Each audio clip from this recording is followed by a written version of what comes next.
Hello students, in today's class we are going to study chapter number 4, that is the structure of an atom. So our first topic is representation of an atom. किस तरह से आप एक atom को represent करते हैं। देखिए atom में क्या होता है, बीच में आपका न्यूक्लियस होता है जिसपे कि चार्ज होता है आपका कौन सा, पॉजिटिव चार्ज, और इसके सराउंड क्या होती हैं आपकी, इलेक्ट्रॉन सेल्स होती हैं आपकी। तो ये सेल्स आपकी किस पे डिपेंड करती है, आपके एटॉमिक नंबर पे डिपेंड करती है। आपका एटॉमिक नंबर क्या है एटम का, ठीक है।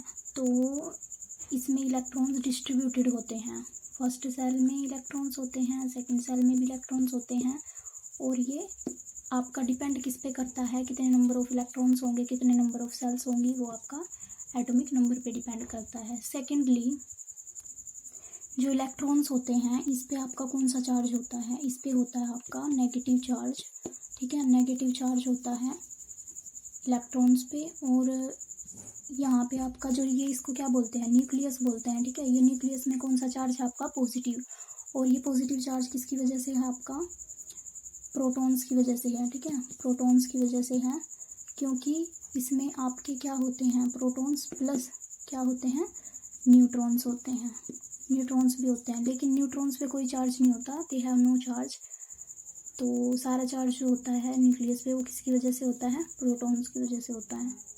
तो ये इलेक्ट्रॉन्स पे आपका नेगेटिव चार्ज, प्रोटॉन्स पे पॉजिटिव, और न्यूट्रॉन्स पे no charge. Number of electrons आपके प्रोटॉन्स के बराबर होते हैं, और जो इलेक्ट्रॉन है इस पे कैसा चार्ज आपका, नेगेटिव चार्ज है, और इस पे कैसा है, पॉजिटिव चार्ज। तो इस पे मान लिया हमने -1 चार्ज है, और इस पे +1। तो यानी साइन, अगर आपको साइन को आप इग्नोर कर दो तो जो न्यूमेरिकल वैल्यू है वो आपकी क्या है, सेम है।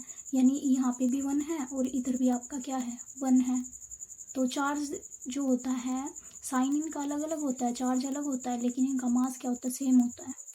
और एक इलेक्ट्रॉन पे कितना चार्ज होता है, 1.602 इंटू 10⁻⁻19 कूलन।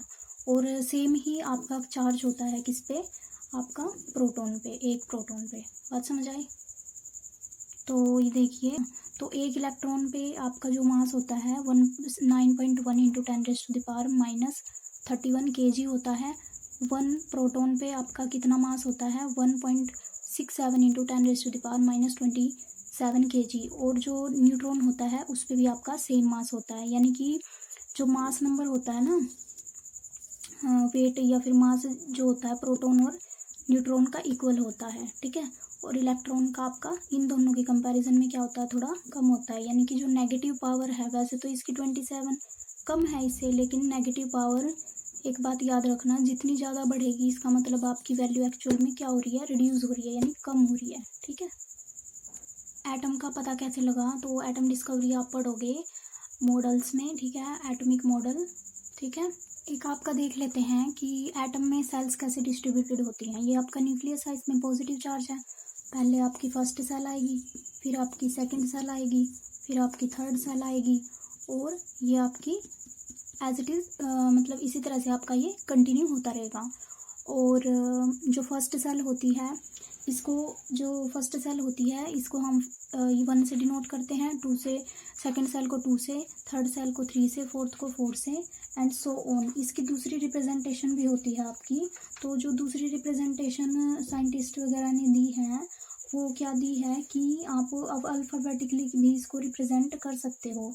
अल्फ़ाबेटिकली कैसे, ये फर्स्ट सेल है, इसको उन्होंने के नाम दिया था, इसको उन्होंने नाम दिया था L, इसको M, ठीक है। तो इस तरह से ये अल्फ़ाबेटिकली भी आप इसको रिप्रेजेंट कर सकते हो, ठीक है। तो KLMNO इस तरह से। तो जो ये सेल होती है ना, सेल की नंबरिंग ये फिक्स होती है। ये उन्होंने क्यों फिक्स किया, ताकि एटॉमिक मॉडल को आराम से समझा जा सके, कॉन्फ़िगरेशन को आराम से समझ सकें, ठीक है। उन्होंने इनको फिक्स कर दिया। That's all for today, thank you.